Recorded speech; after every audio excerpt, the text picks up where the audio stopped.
Usai disemprot Iis Dahlia, dua konten kreator TikTok minta maaf dan hapus konten bermasalah mereka.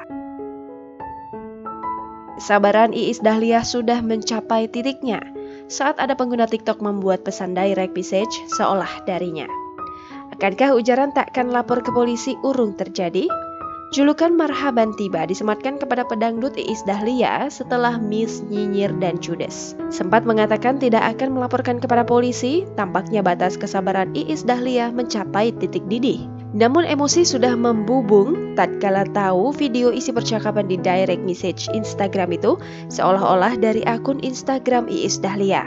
Padahal itu ulah seorang pengguna TikTok yang meledek Iis Dahlia lewat sebuah trik edit chat.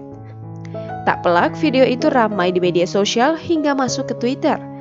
Sebagaimana mengutip @areajulit, perbuatan pengguna TikTok bernama @ga.estetik yang membagikan hasil editannya pada Kamis 22 April 2021 itu.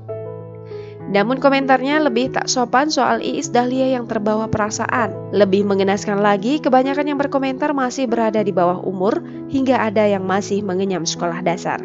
Berikut 4 komentar pilihan paling tidak sopan. Gak boleh gitu sama orang tua, emotikon tertawa ngakak. Ternyata baperan juga ya bun.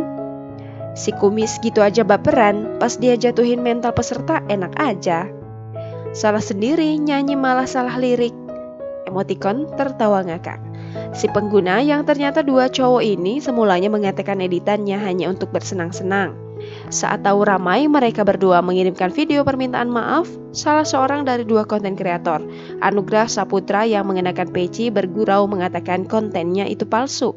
Meski permintaan maaf mereka tak tulus dan terlihat main-main, 2 kreator ini memilih menghapus konten buatannya. Akankah niat bercanda mereka akan mengarahkan mereka meringkuk di jeruji besi? Hanya Iis Dahlia yang tahu.